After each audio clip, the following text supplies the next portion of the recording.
Duel Review is brought to you by NexusDigitalComics.com. On today's Duel Review, it's Mark of the Ninja. I'm RJ. And I'm Nick. Let's get to it.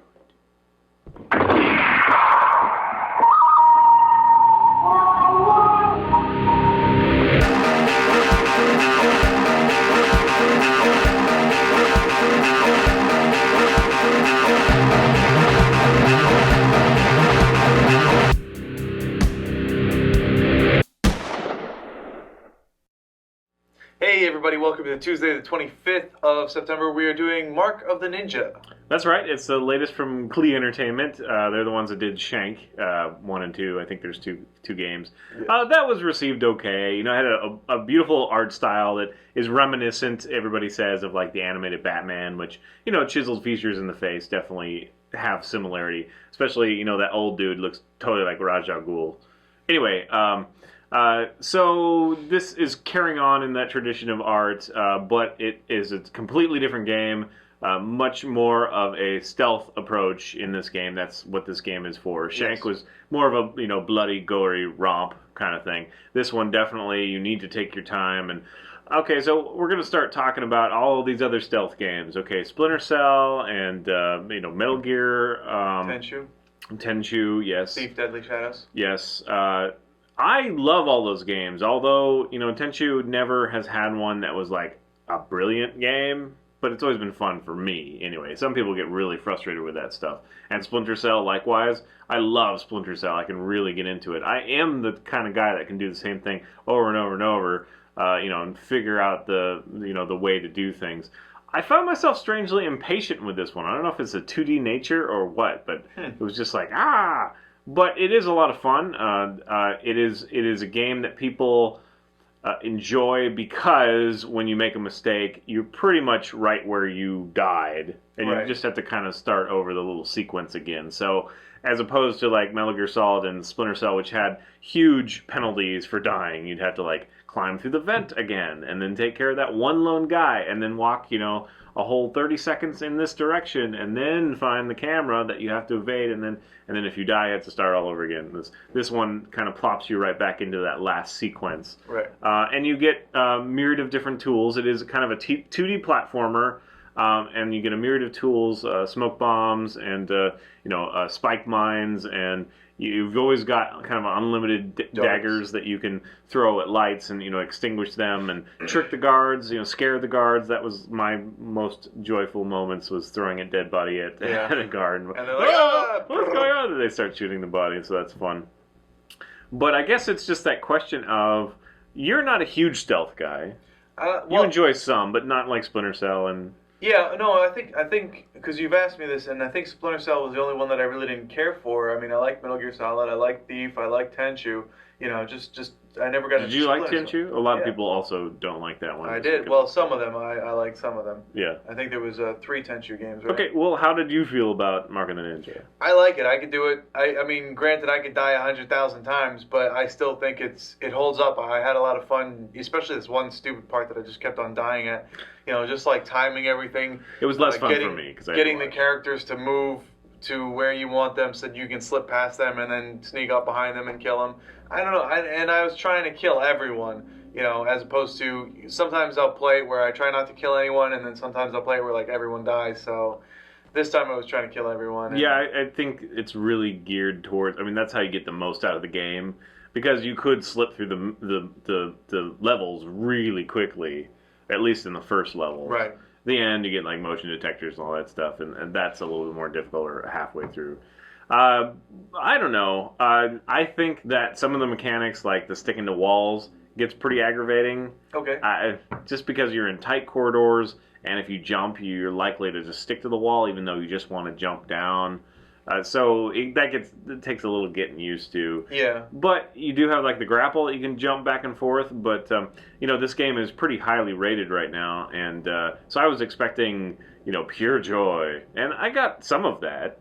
But there were just these little things that were like, oh, come on, seriously? Like, I can't have firecrackers and smoke bombs at the same time, and all that stuff. I was going to say that I think we were also handicapped because this is a Xbox exclusive, which means we hate Xbox. So we have to readjust ourselves to the controller scheme, and when it says press X, we automatically go for PlayStation X, which is where the A is or whatever. So we screw something up, and that destroys us. Yeah, I think that the layout is a little weird, but it's really just that sticking to me that really, because you also go slow, and it makes sense because if you run, you create noise. Right. So you do want to go slow, but sometimes you just want to, get there quickly, and you just, I don't know. It's just a little bit frustrating to me. It keeps me from really enjoying this game. But I do like that, this is one of those games where the enemies behave exactly the same way each time if you do it the same way. Right. So there's not chance like, oh, well, maybe there'll be 3 guards this time instead of 2, or maybe he'll start off the level looking this way. It's not like that. It starts off,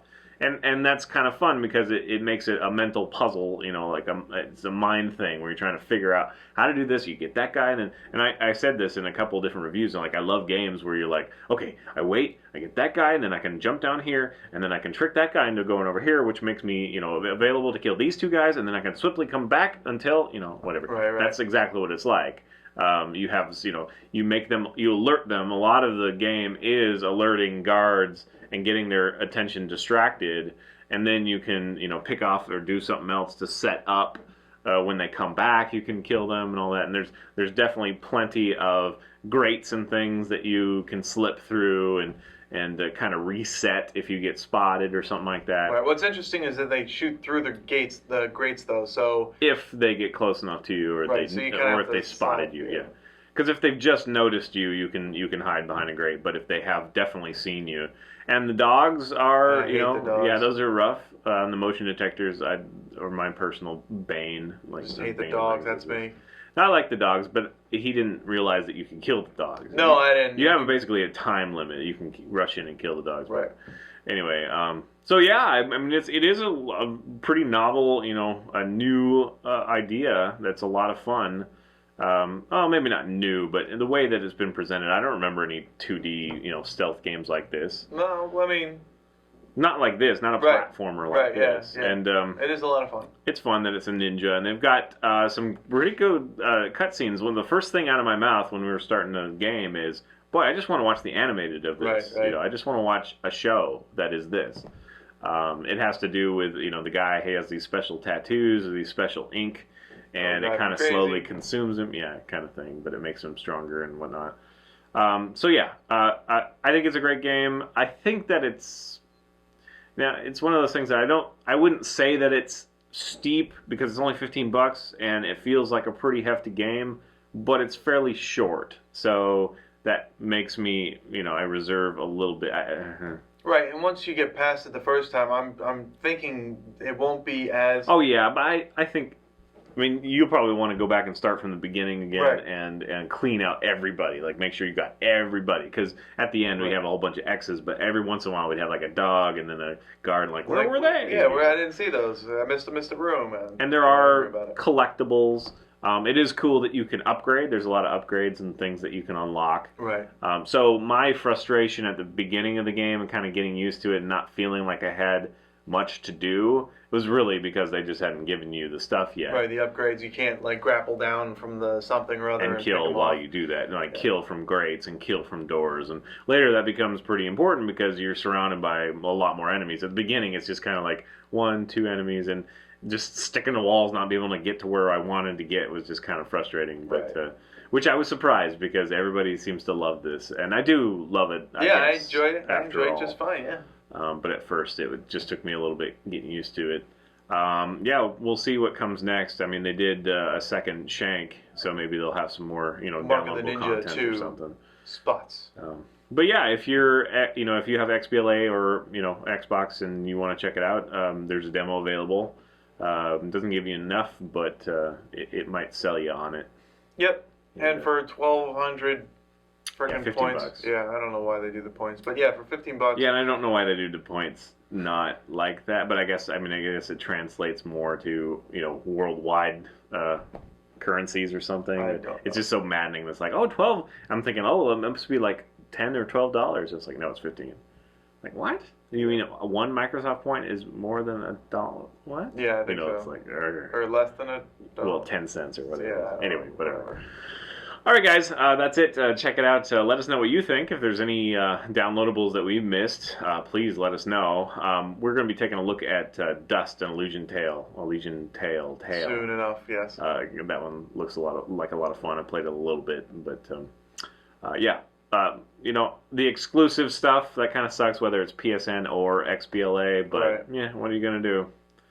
If you know somebody with an Xbox, you don't have one, go convince them to download it. Or if it's a lot of fun if you enjoy any kind of stealthy or kind of the puzzle solving thing. Right. Or if you have an Xbox and someone else wants to try it, just let them try it. Yeah. Come on. Be that guy. Come on. Just a little bit. Or you charge them like $1 a play or something. No, that's extortion. No, that's capitalism. Ooh. That's entrepreneurism.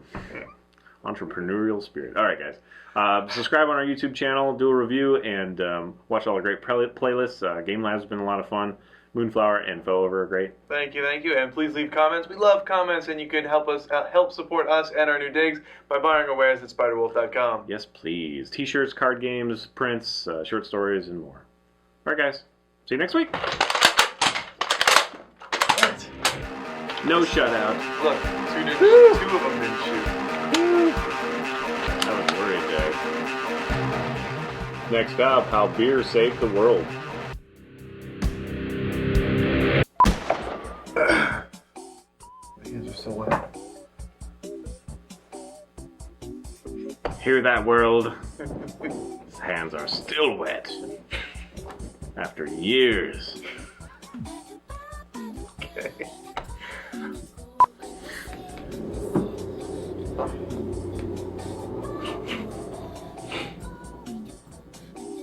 Fun with city sounds. Oh wait, I need to know what we're doing.